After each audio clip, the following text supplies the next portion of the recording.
This is actually one of the most emotional moments on Arise TV because of what just happened. It came very shocking, it came unexpected, and it's just about the passing away of one of their anchor, and it was very, very, very painful. Please, as you're watching, just drop your condolences at the comment section of the video, and may her soul rest in perfect peace. You know, when things like this happen, there are several things that people will tend to say and all of that. Although we know that there are several investigation has started. Even the government has actually spoken in respect to the dismiss of this young, talented.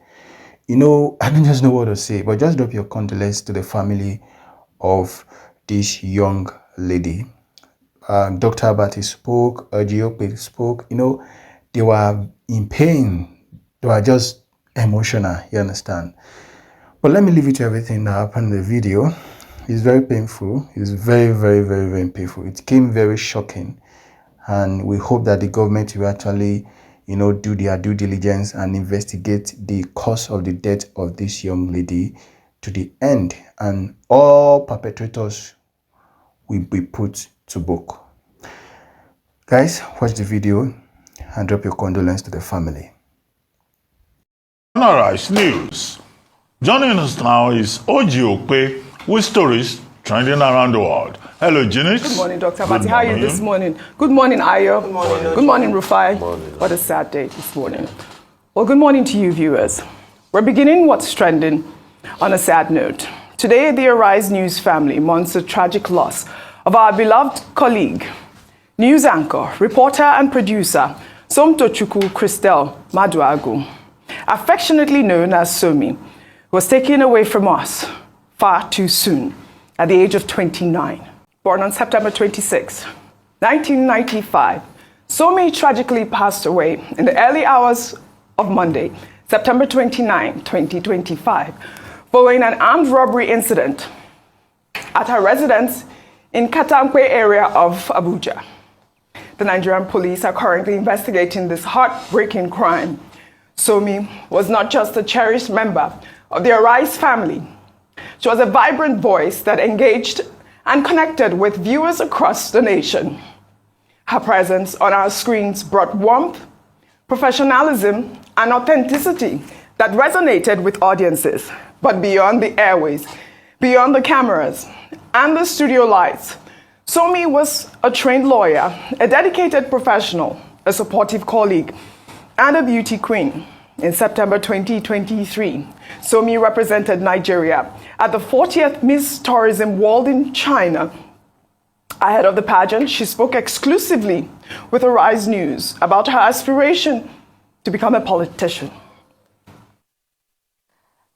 By birth, I don't have an option about the kind of woman that I want to be.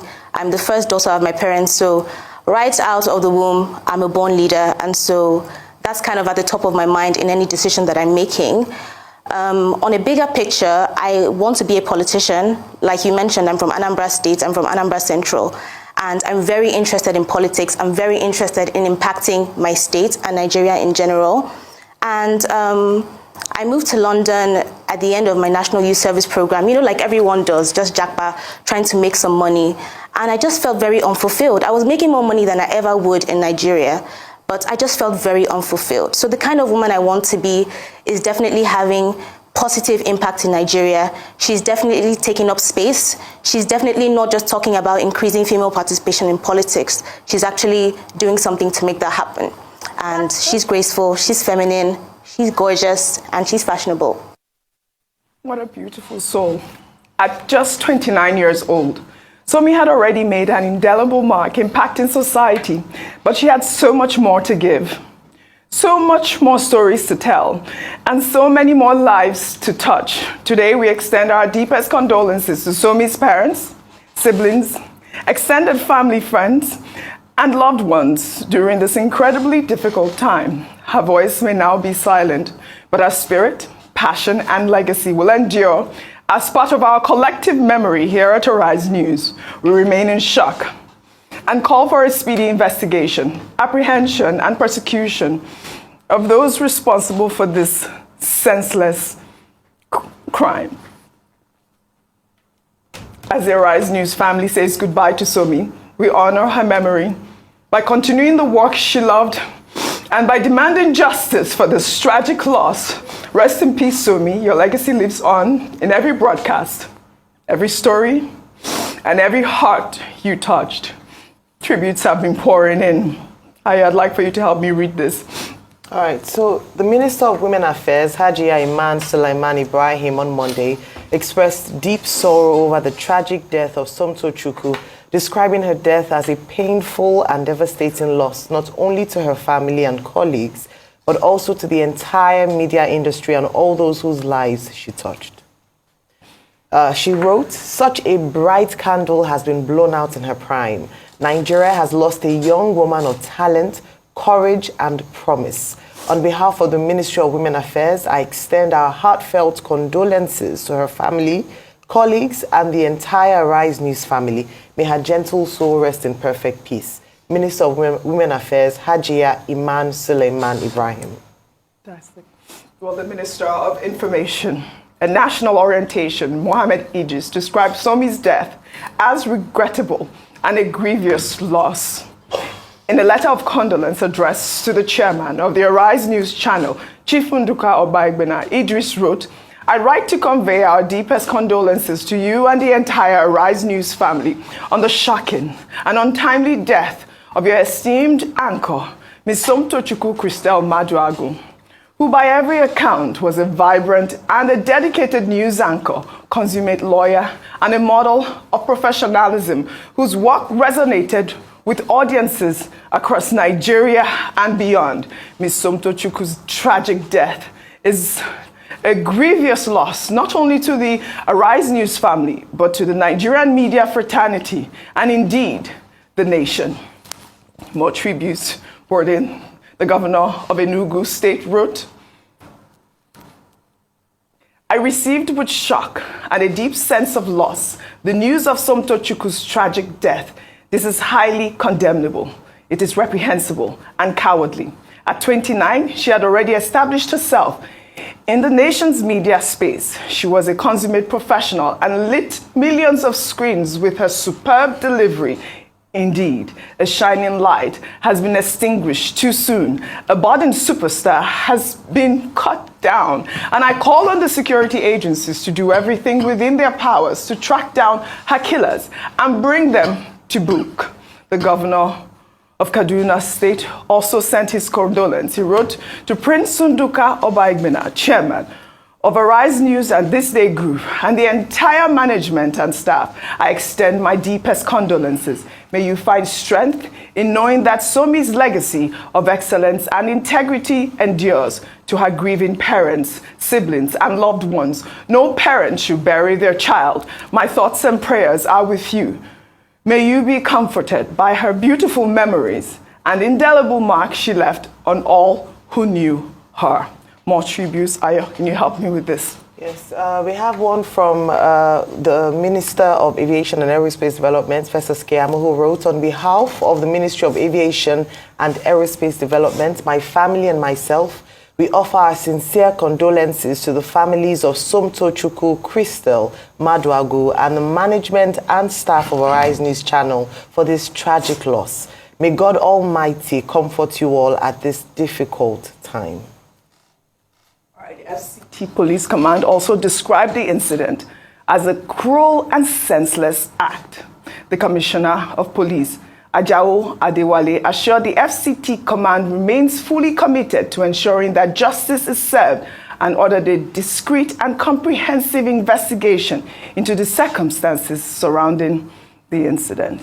Well, in one of her last tweets back in August, Sommie wrote on X, "I pray from the depth of my heart that Nigeria never happens to me or anyone I care about." Dr. Bati, this tweet has since garnered over 1 million views. When I heard the story yesterday, my heart broke because, like she stated, Nigeria happened to her. I reached out to our correspondent in Abuja, who detailed the circumstances surrounding her death. She jumped down from her home when she heard about 14 armed robbers came to her home. And she did not die on the spot, Dr. Abati. She went to the hospital and she was rejected. And I'll tell you the name of that hospital. If you can continue with your thoughts, I'll bring out the name of that hospital, because this really is a tragic, tragic incident. Sommie's life could have been saved, but the hospital rejected her. Dr. Abati, go ahead. Let me get the hospital. Okay, this is heartbreaking, as you have said. This is sad. This is horrific. That lives will be lost in a country where there is a government and where the responsibility of government is to save lives and property. And yet, on a daily basis, we keep hearing these stories about Nigeria happening to persons. If people are not killed due to bandits attacks, insurgents attacks, terrorist attacks, they are killed even by circumstances of just being Nigerian. And that's why repeatedly we have said on this table that Nigeria happens to people. When Nigeria happens to you, we are left sitting here and paying condolences, expressing our regrets, condolences to families, to persons involved. This one has struck home here, and that's why we are all in black, mourning our colleague.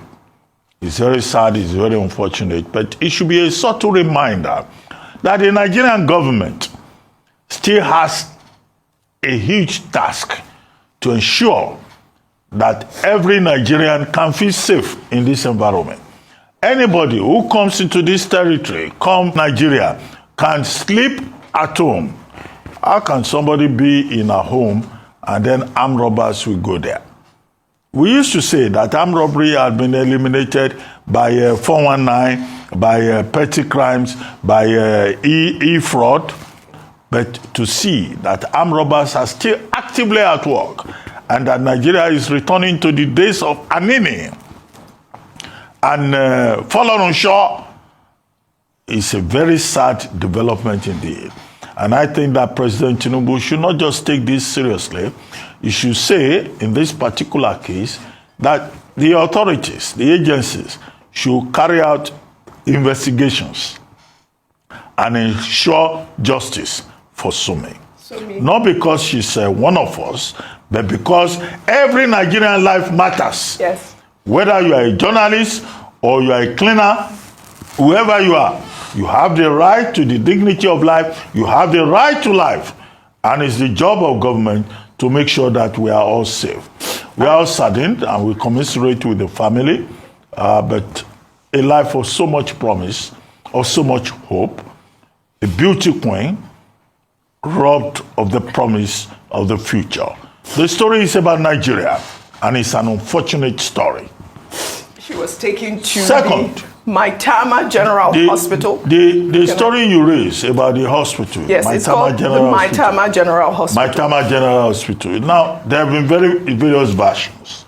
There are some people who have said, oh, even the security guard died. Yeah, why are we just talking about Arise and Co? No, whether it's the security guard or it's Arise family, nobody should die needlessly. Nigeria should not happen to anybody negatively. And then we make the point, we reiterate it, that hospitals, midwives, nurses, doctors, everybody working within that medical space, their primary responsibility is to save lives, beyond even the call of duty. Right. And I think part of the investigation should include the behavior, the attitude, the response of the medical personnel at that Maitama General Hospital. Is there a case of negligence? Could lives have been saved if they responded more professionally? These are questions that should be raised. Number 3, the investigators, the security agencies, should not rule out any option. All of us have said, oh, the initial report we were given is that this was an armed robbery incident. Could there be other reasons behind this matter? Could this be an assassination? Could this be a case of occupational hazard? But we are saddened because there's no remediation. Life is lost. Hope has been destroyed. And we are all here mourning as a family. Absolutely. Life is lost. Ayo. Ferdinand Dea.Th, the correspondent I reached out, who's done a beautiful report on Sommie as well. He said that, you know, the security guard, which you also mentioned, and alongside Sommie were wheeled. They were not in a stretcher. They were wheeled into the hospital, and they weren't given any treatment because of lack of identification. And by the time the person who had the identification to the hospital, Sommie, was already taken to the morgue without any sort of communication. Very, very heavy morning. It's been difficult for a number of people to even get through their jobs this morning as a result of the very sad story, sad incident that happened in Abuja. This apartment or this block of flats where Sommie lived is in Kantampe, which is an affluent area in Abuja, close to Maitama and these areas, and meant to be relatively safe. And as you said, Dr. Abati, what we'd assumed was that the issue of armed robbery, killings like this are things of the past that we don't see again in the modern Nigeria of today. But now we are seeing resurrection of old things that ought to have passed away. And we see the cost of this in terms of the human life that has been cut short in her prime. Now, talking about the healthcare service, so security failed Sommie. Nigeria happened to her, and Barnabas, by the way, who was a security guard and is said to have a young family and a child. So that's another young person cut off in their prime. They were taken after the armed robbers came. By the way, OG, the armed robbers came to this building, block of flats, over 10 of them, numbering 15. It shows that the temerity that they had the audacity, even though they were not afraid of the police, that 15 of them stormed a block of flats and rained terror for a considerable amount of time, and security officials, the police did not come at any point during the operation. That speaks a lot to the breakdown of security in the state capital, in the capital of Nigeria. Then beyond that, the security architecture failed.